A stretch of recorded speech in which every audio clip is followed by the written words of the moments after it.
So, pretty well since I've been into watches, there has been a trend for brands to reissue or re release past watches from their catalog. It's a trend that doesn't seem to be slowing down anytime soon. And as a matter of fact, one of the very first Seikos I ever bought was the Turtle reissue when that first came out. The watch I have today is a really cool one. Sometimes these reissues are hits, sometimes they are misses, and I think the Alpinist 1959 is a hit. There is a couple of negatives I have with the watch, but otherwise, quite a nice watch. Big thanks to Gem Bijou for lending in the watch. They are a local authorized dealer for Seiko and many other brands. If you're shopping watches, check them out at gembijou.com. So let's get straight to it and take a look at the watch. Now, having access like I have to watches from Gem Bijou has been amazing. It's really been a game changer for the channel, but the one negative is they're brand new watches and I can't really experience them fully like I can, say, with demo models from brands or watches of my own. Because of that, consider this more of an overview than a full review, although I do my best to point out any obvious cons, and there are a couple minor ones I'll get to with this watch. To the watch itself, though, and first impressions are I really like the style. It's cool that a watch that was originally released so many decades earlier in 1959 has a design that stands up so well all these years later.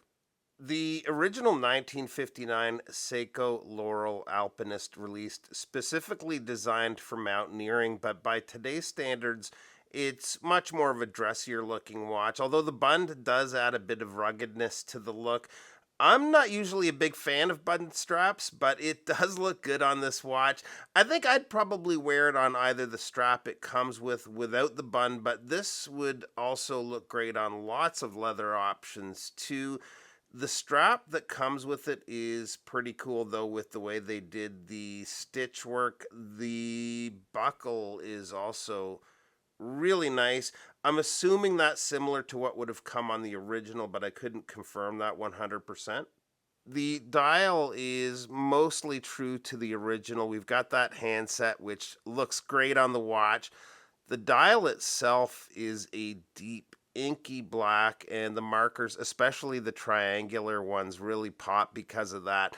That 12 o'clock marker is especially nice looking with how the loom is broken up into three parts. Now, since they're trying to stay true to the original here, there's one thing they could have done without, and that is the date. It kind of throws off the look a little, I find. It's a bit of an odd placement, so I would have rather seen it just not be there at all like the original Alpinist.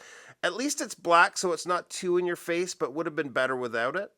Another change they did is with the text, where on this model it reads Seiko instead of Seiko Laurel and automatic in place of Alpinist that was on the original. I don't mind leaving it with just Seiko, but if they could have had the Alpinist, especially if it was the same font as the original, that would have been the better way to go.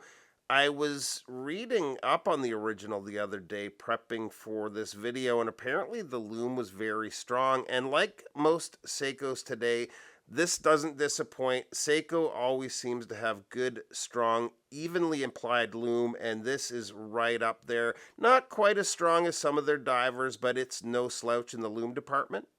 The case on the watch is finished to a high polish.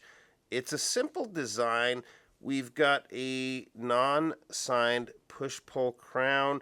I like how the lugs are faceted and they are also drilled, making life a little easier with strap changes. I just realized I haven't even mentioned the crystal yet. That's a massive highlight of this watch. It's a box sapphire and it plays a huge role in the look and feel of the watch.